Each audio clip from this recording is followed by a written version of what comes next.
The private maternity wing of the Seoul Central Hospital was under lockdown. Within minutes of JK's frantic drive, the area was saturated with his security personnel. As YN was rushed into the labor suite, JK was left pacing the expansive private waiting room. He looked less like the most powerful man in Asia and more like a trapped, terrified boy.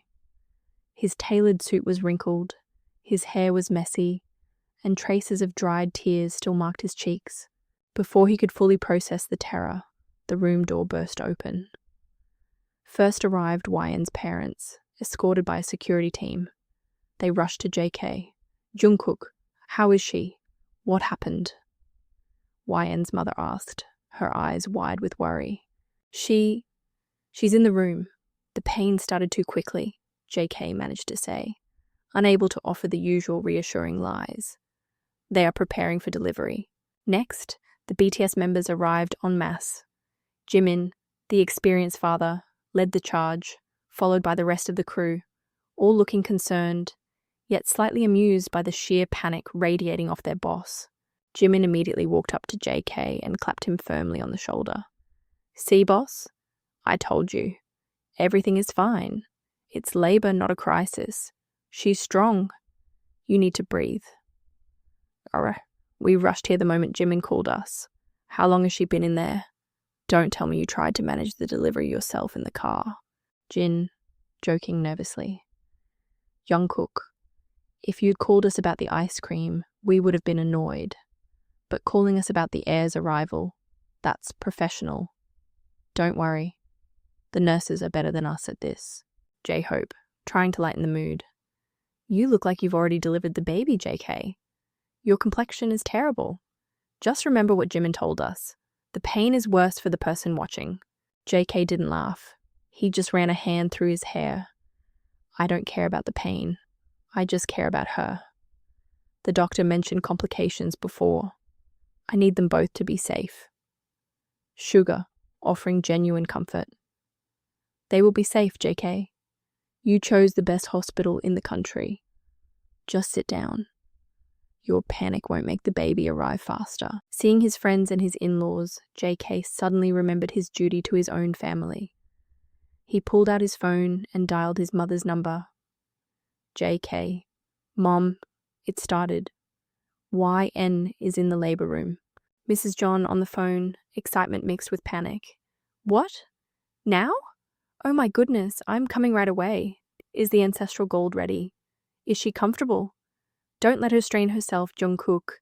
Tell her to think good thoughts." JK choked up. "Mom, I don't know anything. I just drove her here. She's in pain. I'm waiting. Please don't worry. I'll call you the second it's over." The conversation was brief, but it served as a grounding force.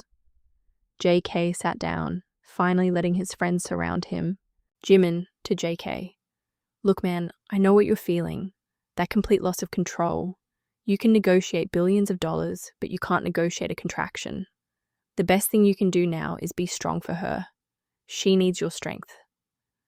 JK nodded, taking the advice to heart.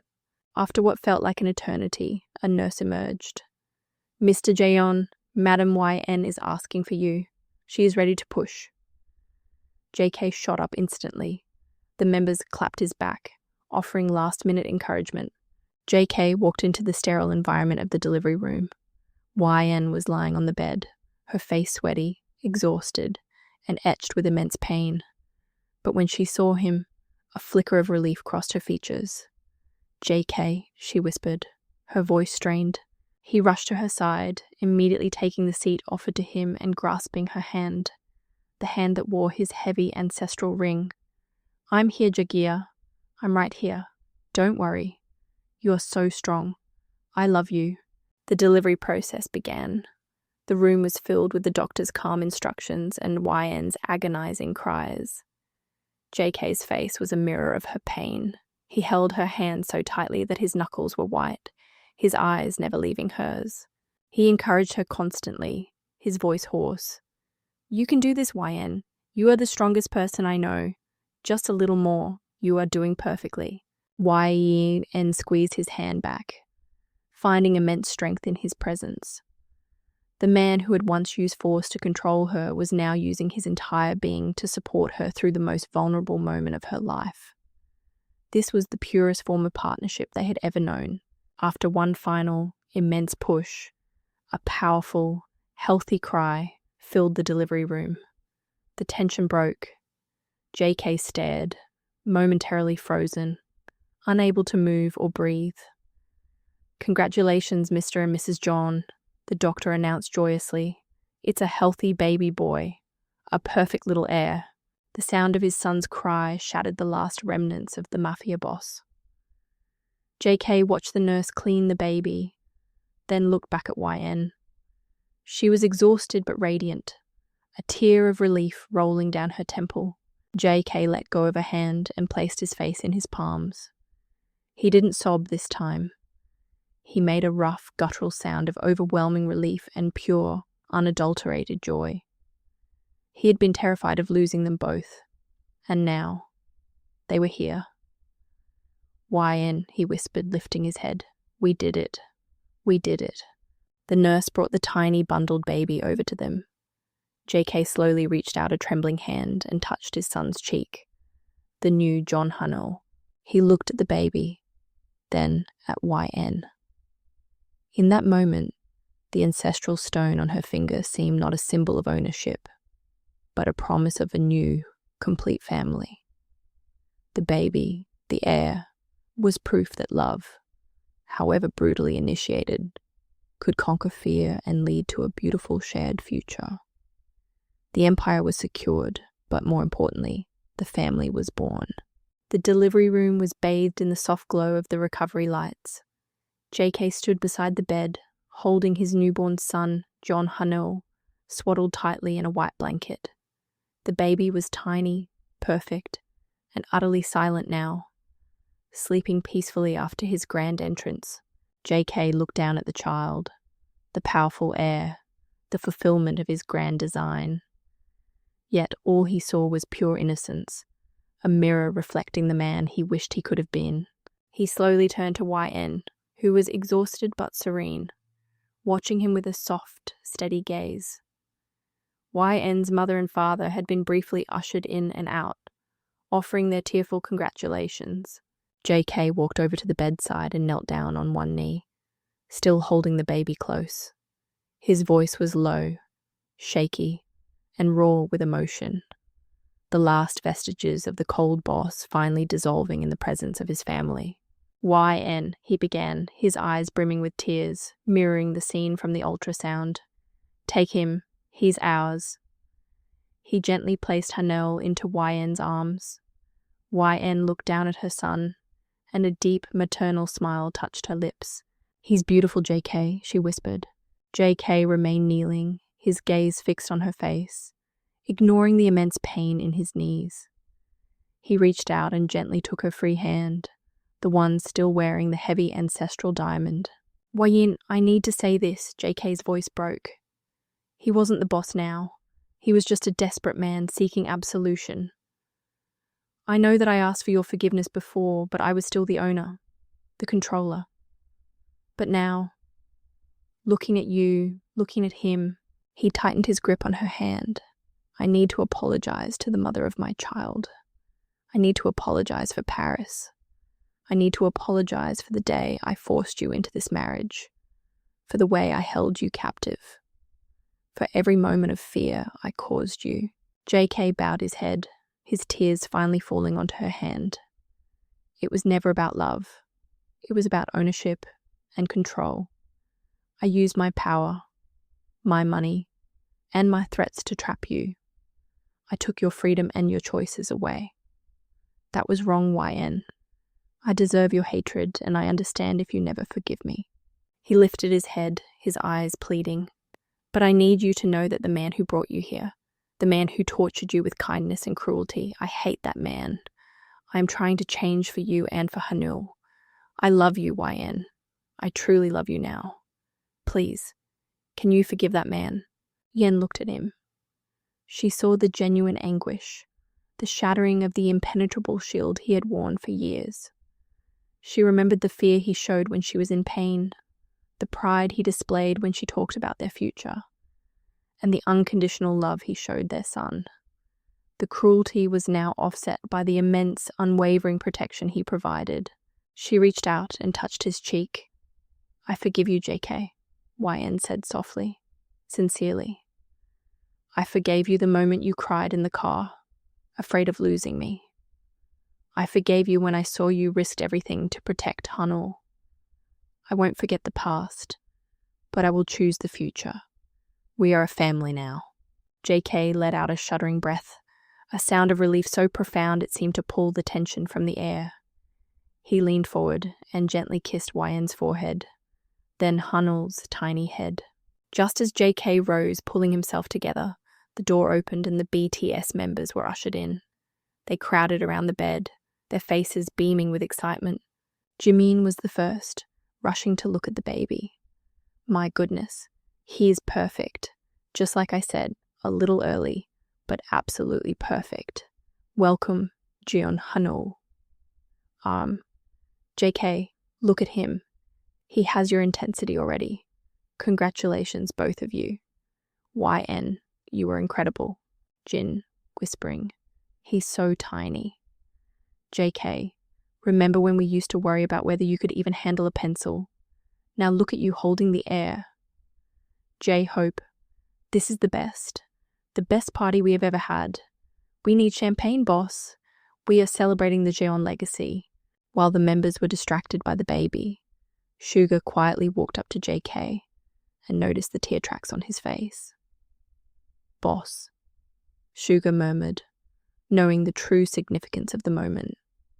"You look." JK looked directly at Suga, the man who had executed his most ruthless orders. He didn't hide his emotions. "I am forgiven, Suga. Everything is new." Suga nodded, a rare small smile gracing his lips. He understood that the boss was not weaker, but stronger, fortified by genuine love.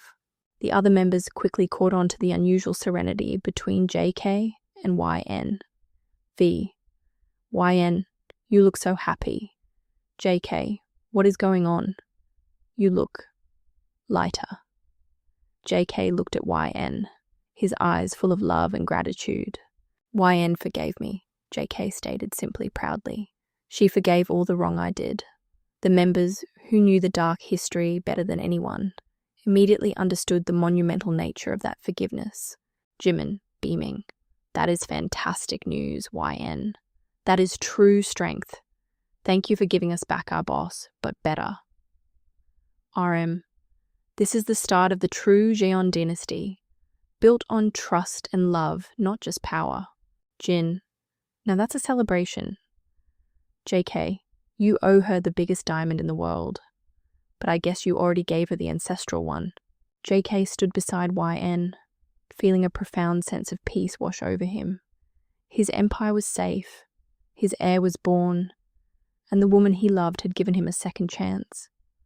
He was no longer just the Mafia boss. He was a redeemed husband and a proud, grateful father.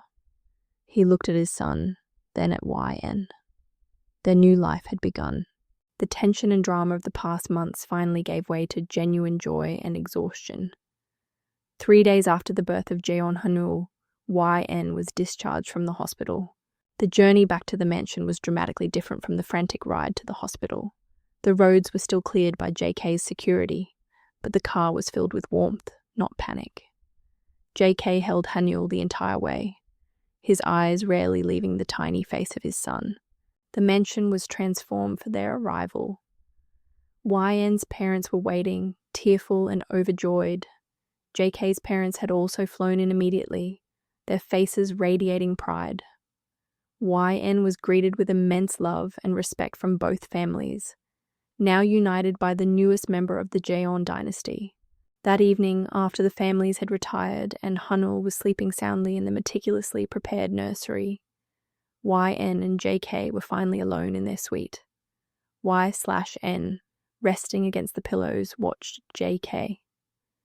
He was sitting on the edge of the bed, holding her hand, looking utterly exhausted but deeply content. JK, YN said softly.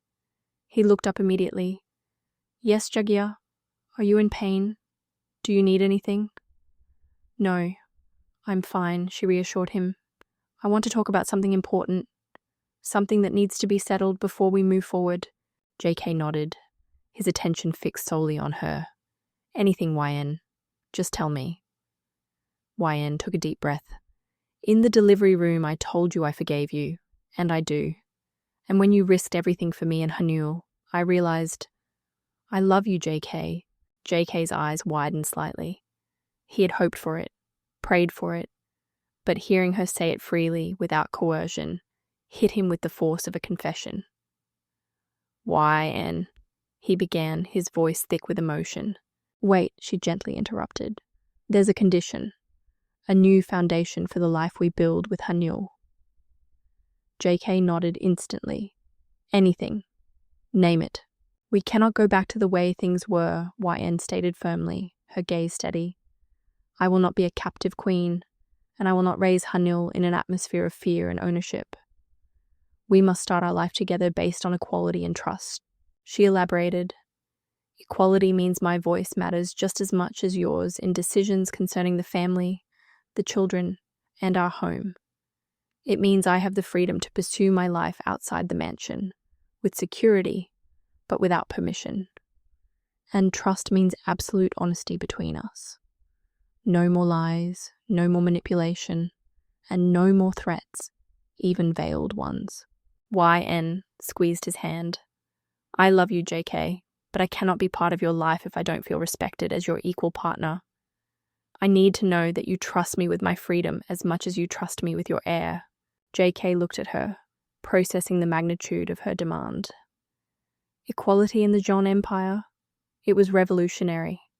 It went against everything he had ever been taught about power and marriage. Yet, he looked at her exhausted, beautiful face, the mother of his son, the woman who had brought him to his knees with both fear and love. He knew he couldn't survive without her now. A genuine, accepting smile finally touched his lips. I agree, YN, JK said, his voice firm, sealing the contract. We will build our life on equality and trust. I promise. I trust you with my life, and I will trust you with your freedom. You are my equal partner in this home and in the Jeon Empire.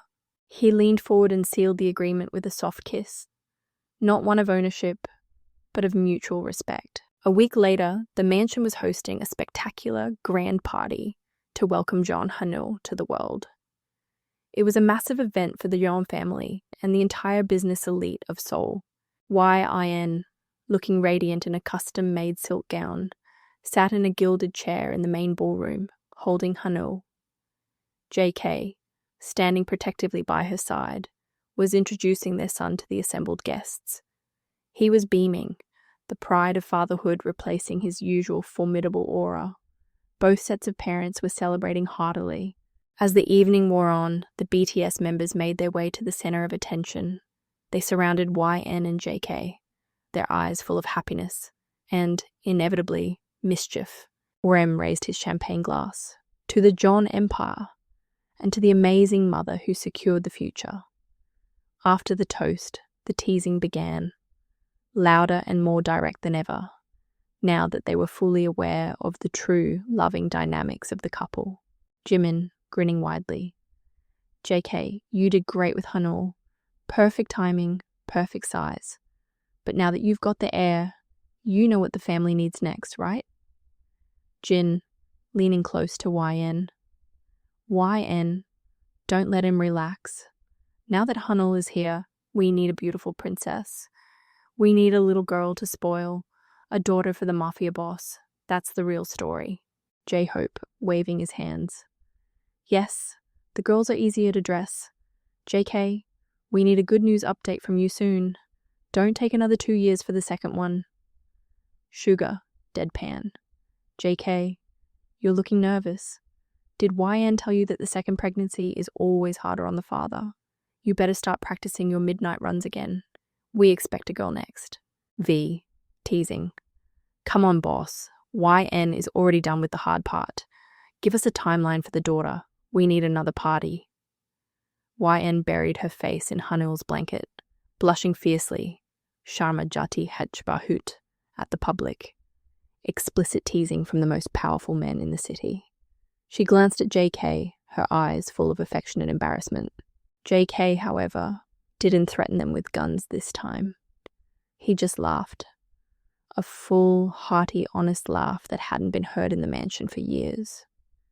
He put his arm around YN's shoulders, a gesture of public ownership rooted in equality and pride, not control. "Be patient, gentlemen," JK said, his eyes sparkling with happiness as he looked down at YN. "We just started our life together based on equality and trust. I'm sure my wife will let me know when she's ready to bless us with a little princess." He then lowered his head and whispered just to YN, "But know this, partner. I will happily fetch all the ice cream you need for the next one too." YN leaned into him, her heart full. The Mafia boss had not vanished, but he had finally chosen to be a husband and a father first. The empire was safe, and the family was finally truly whole. A few years later, the Jeon family was stronger and more complete than ever before. YN and JK had truly built their lives on the foundation of equality and trust. The mansion was no longer a prison or a golden cage, but a warm, loving home, filled with laughter and the sound of children. John Hunnell was now an intelligent, energetic child, growing up following in his father's footsteps, with the same protective and proprietary closeness that JK had never relinquished since his birth. YN was no longer merely a wife. She was JK's equal partner. She now frequently left the mansion to pursue her interests, always with an invisible shield of security, but with freedom and confidence. She had begun working on her chosen charity work and art projects, endeavours that JK always encouraged with pride and support. JK was still just as powerful and dangerous as he had ever been. He remained the undisputed king of Seoul's organised crime and business world. His rivals knew that crossing him was an invitation to death, but his rule had changed. His cruelty was now reserved only for external enemies and those who jeopardized his family. The source of his power was no longer fear, but love. Ruling with love, JK now communicated with his wife with honesty and valued her input on family decisions. His business associates had realized that his ultimate goal was not just power, but the safety and happiness of YN and Hanul. The unbreakable bond. The mansion's security was stronger than ever, but this protection was maintained not out of fear, but out of love. JK's focus was now centered on his child, or children who may have followed, and Y/N. He had shifted the core of his life.